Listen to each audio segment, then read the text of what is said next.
graça do Senhor Jesus Cristo, o amor de Deus Pai e a comunhão do Espírito Santo estejam com todos nós ao meditarmos na palavra de Deus, no texto do Evangelho deste dia, Mateus 9, 35 até o 10, 8, sobre este tema, procurado. Deus assim nos abençoe. Amém. Irmãos, estamos nos domingos pós-Pentecostes. Depois da descida do Espírito Santo, celebrada 3 domingos atrás, estamos vendo como a descida do Espírito Santo, como a ação da terceira pessoa da Santíssima Trindade, tem movido pessoas a ir ao encontro das necessidades daqueles que precisam. Deus chama e envia, e dá o Espírito Santo para que a mensagem chegue a todos os corações. No texto de hoje, Jesus anda pelos povoados. Ele vai de cidade em cidade, prega o Evangelho, cura as pessoas, envia e fala do reino. Jesus é um Deus em movimento. Jesus é aquele que está junto, que caminha junto. Ele tem cheiro de ovelha. Ele conhece as ovelhas, ele sabe o que elas sentem. Por isso a constatação dele é real. Depois de fazer um monte de visitas, ele vê a multidão, fica com muita pena daquela gente, porque estavam aflitos e abandonados como ovelhas sem pastor. O que aconteceu para que esta constatação fosse dita por Jesus? Por que elas estavam como ovelhas sem pastor? O texto aqui é uma tradução, a nova tradução na linguagem de hoje, mas quando vamos quando vamos ler este texto na língua original, diz que as ovelhas estavam esfoladas, elas estavam com partes do seu couro à mostra, falta de cuidado. Pastor não deixa que isso aconteça.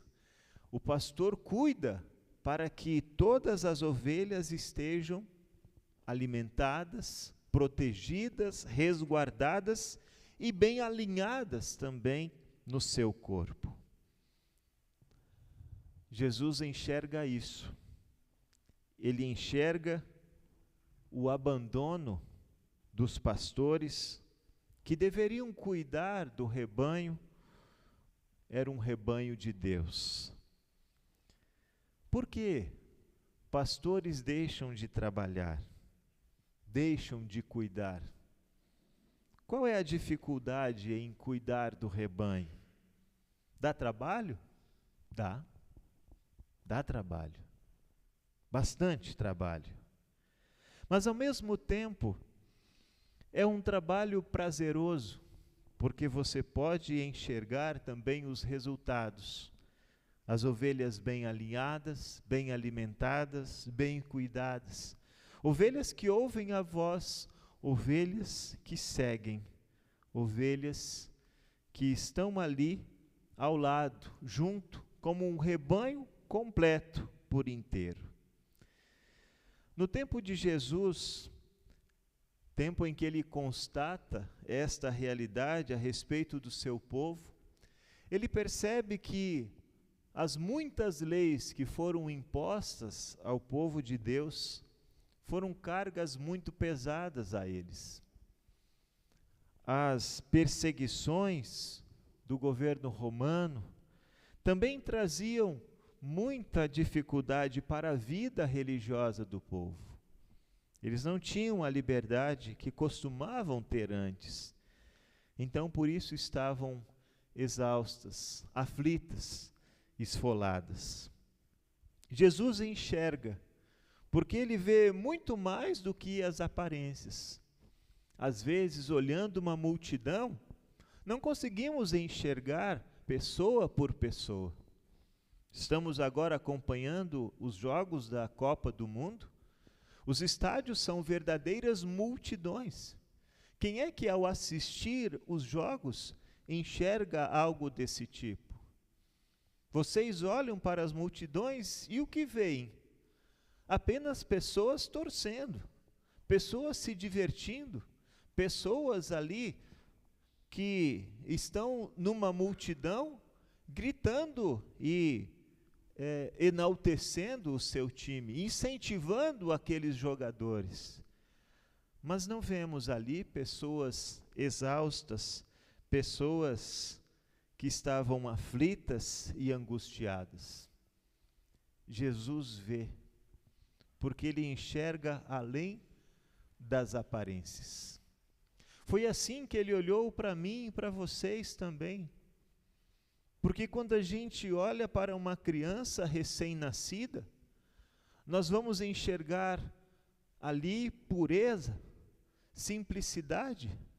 Nós vamos enxergar na criança recém-nascida apenas mais um que é uma bênção do Senhor.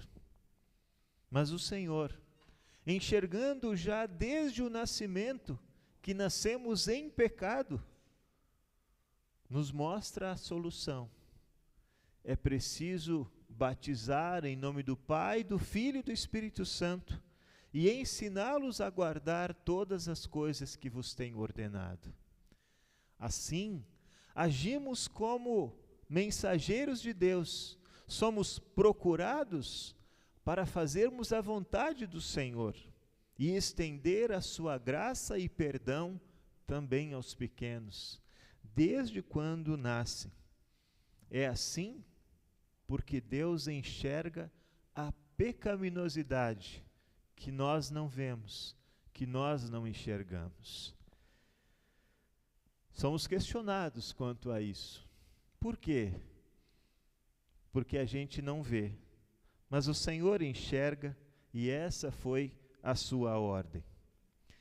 Jesus constata a dificuldade com as ovelhas do seu tempo e logo se dirige aos seus discípulos. A colheita é grande mesmo, mas os trabalhadores são poucos. Peçam ao dono da plantação que mande mais trabalhadores para fazerem a colheita. De fato, Deus pede que os seus discípulos orem, que os seus discípulos dobrem seus joelhos e conversem com o Pai. Se formos olhar para o que acontece logo depois, o envio dos 12, o que são 12 pessoas comparado com a grande multidão que estava aflita e angustiada? O que 12 homens poderiam fazer de grandioso para alcançar o mundo que estava pronto para ser colhido para o reino eterno? Era ínfimo o número de pessoas escolhidas. O trabalho realmente era grande, enorme, e eles não dariam contas. Por isso Jesus orienta: peçam ao dono da plantação para que mande mais trabalhadores para fazer a colheita. Vejam, meus irmãos, que Jesus não só enxerga as pessoas na sua debilidade, ele também olha para a solução. E a solução não está nestes 12. Eles serão enviados, claro que serão. Mas a solução está em pedir ao Pai dos céus para que Ele mande mais trabalhadores para a sua seara. Quando olhamos para o nosso tempo, nós somos também desafiados a enxergar o mundo que nos cerca. Pessoas que estão também com dificuldades, pessoas que estão aflitas, que estão angustiadas como ovelhas sem pastor. E quando é que nós enxergamos isso? Quando às vezes, ao invés de responder na mesma moeda aquele que nos agride verbalmente, a gente tenta olhar um pouco mais adiante e perguntar: por que será que ele está agindo assim? Qual é o problema que ele enfrenta? Porque não é uma atitude normal. Às vezes, irmãos, nós agimos por impulso, porque não enxergamos atrás das próprias atitudes das pessoas. Não nos perguntamos o porquê daquilo ser feito assim. Porque muitas vezes aquele que nos ofende guarda mágoas, tem rancores, enfrenta dificuldades na sua vida que nós desconhecemos. Olhar com misericórdia para as pessoas é mesmo quando elas nos ofendem, enxergar o porquê daquilo e tratá-los ainda assim com amor. Porque responder na mesma medida, na mesma moeda, da mesma forma, não nos torna diferentes de ninguém, apenas iguais pecadores. E Deus nos chama a agir não igual todo mundo, mas de acordo com a sua palavra, com a sua vontade. Aquilo que foi feito no Antigo Testamento para o povo de Israel: todo o mundo é meu, mas vocês são o meu povo escolhido. Essa verdade, esta realidade é para mim e é para vocês. Deus nos escolheu, Ele poderia fazer com que outras pessoas viessem até a igreja. Mas Ele resolveu escolher a mim e a vocês por amor, por graça, por misericórdia. Ele olhou para nós com amor e nos acolheu em sua família. E agora que sabemos deste amor, Deus nos coloca como pessoas responsáveis a olhar também com misericórdia para os outros e tratá-los com amor, apesar da forma como muitos nos tratam. Olhar com misericórdia é levar perdão, é perguntar: por que você está falando assim comigo? Qual é a tua dificuldade? Eu quero saber. Um olhar de misericórdia nos leva a atitudes de amor e compreensão para aqueles que nos cercam e nos torna agentes do amor e da graça. Mas, meus amigos, o Senhor Jesus dirige-se aos 12 com uma específica função. Eles eram os que levariam a mensagem do Evangelho para as pessoas. Peçam ao dono da plantação para que mande mais trabalhadores para fazerem a colheita. No último dia 10, nós celebramos o Dia do Pastor, um dia especial lembrado para que nós nos alegremos com aqueles que foram chamados por Deus para uma tarefa que Ele mesmo designou. E aqui nos é dado também uma ordem, como aos discípulos: orem para que Deus mande mais trabalhadores para a seara. A pergunta que fazemos: vocês têm orado para que Deus chame mais pastores para serem ministros do Evangelho? Ou está bom assim? Ou se tiver pastor para a gente, está tudo tranquilo? Vocês têm olhado para os vossos filhos e pensado neles, talvez, como alguém que é chamado por Deus para pregar o Evangelho? Ou Deus pode chamar qualquer um, menos o nosso? Porque tem que morar longe. Não vai passar mais aniversário, Dia das Mães, Dia dos Pais, Natal, Páscoa ou qualquer outra data festiva com a gente. É entrega. Você tem orado? Você tem olhado para os seus como possíveis ministros do Evangelho? Você já pensou em você mesmo ser um ministro do Evangelho? Algum tempo atrás era mais complicado. Você precisava ir para o seminário e entrar lá desde os 13 anos. E se formava com 22, 23 anos. Eram 10 anos fora de casa. Pastor Sérgio passou pela experiência. Hoje está mais fácil. Para alguns, pode-se fazer até o curso EAD. É necessário ir para o seminário? Sim, mas o tempo está mais curto. Você já pensou? Teu filho se formar pastor? Teu filho ser um ministro pregador do Evangelho, chamado para levar as boas novas da salvação? E aí, Vini? Aí está o convite, hein, Vini?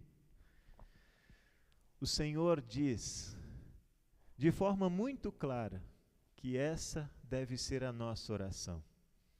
Porque Ele enxerga nas multidões pessoas aflitas e angustiadas, mas ao mesmo tempo Ele enxerga nas multidões uma grande colheita a ser feita. Ele enxerga que todos aqueles que estão prontos para ouvir o Evangelho estão dispostos a serem colhidos para participar do reino e serem acolhidos também no reino eterno. Então, irmãos, as multidões estão aí. Elas fazem parte da Copa do Mundo, estão atrás dos grandes shows, estão atrás de grandes aglomerações.